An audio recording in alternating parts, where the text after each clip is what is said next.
Good afternoon, everyone. It's Mike Q with Earthworks. We're here at the Walk Resident. To get things started, I'll point out this big hole we're digging. This is going to be a 17 large aqua block system we're putting in here. We are creating on this back side here, all up along that fence, it's going to be a 40-foot stream, and in front of these walls here is going to be some nice tall waterfalls. We're going to go about 2.5, maybe 3 feet high with it, depending what that wall allows us to do there. The original footprint to this pool patio just came way far up close to this fence line, not allowing us any room to work. So what we did, we took our concrete saw and we scored it and we cut it, and we kind of made a curved meandering line through here. Not a lot of people really want to mess with their pool patio, but we actually have the experience, number one, because we're used to redoing pool patios, so we're used to cutting into these things, removing it safely, and we have the equipment to also. It's just our concrete saw that we use to cut pavers with.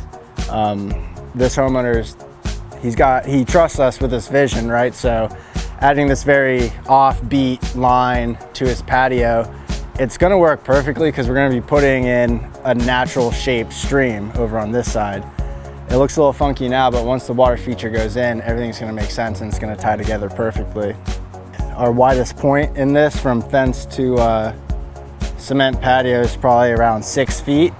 And even within that 6 feet, we're gonna be adding some dwarf pygmy palms, some Phoenix robelinis. We got one coming in here, and we're gonna do a matching one, I don't know, maybe about 10 feet away from it over here. So up against that fence, there's gonna be some landscape buffering it. This is gonna be a really cool one. We don't typically do these long of streams. It's always fun when we do. We'll have a mixture of driftwood breaking up the edge work. Instead of just consistent rocks making the stream edge, we're going to be bringing in some wood features. We're going to have some gravel, almost beach-like entry points too. This is going to be pretty crazy. So a lot of action coming in here. We might even, I was talking to John this morning when we first came out here, we might be taking another foot away from this just to allow all this waterfall action to drop, have enough room for it to turn and then stream all the way down and fall into that hole we're digging. So there's only going to be, I think, a total of 2 waterfalls on this and a lot of stream. What's up, guys? John Cacchione back here with another cool earthworks project. We're over here off of the San Jose area. Really cool area I like because of the old architecture of the homes and things you don't really see towards the beaches or any of the new communities. This customer came to us. I already have seen some of our water features. He had already been to our garden center and loved the uniqueness and the naturalness that we use to build our features with, and he wanted us to come over here and put that into his yard. So what we've done back there is taken his pool and just made it really natural, where we've cut out some of the deck itself, gave us more room. Started the whole thing with a pondless feature, several layers of waterfalls, and a 43-foot stream that is really unique to the backyard. So you can see how we had really good access here. We were able to get in. We took out a couple number of trees here to get back here, integrated some really cool palms into the river itself before it all went in. So we pre-thought about all that, have our irrigation run and our electric.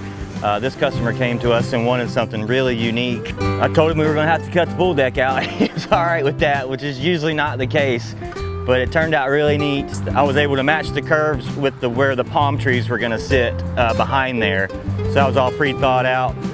So on my original quote, I had a little bit of charge for driftwood, but Mike Q took it upon himself to step it up and give us this really cool root system here, and then several other little pieces that the water actually falls over that I originally didn't think of. So that's something else that he brings to the table, which is way cool. The homeowner actually here is going to let us integrate some of the remaining boulders into the landscape, which will tie in the rest of the garden to the water feature itself.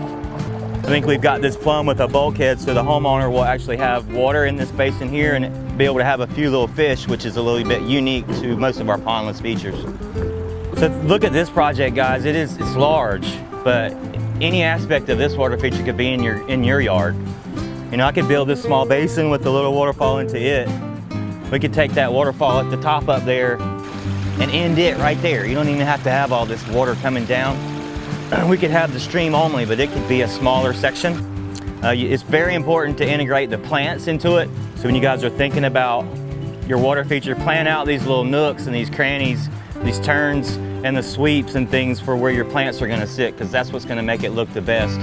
If we would have built this stream and not put those 2 palms back there, the view from the house, it would have just been lost. You'd just be looking at a big tall fence. So you guys think about that in your planning.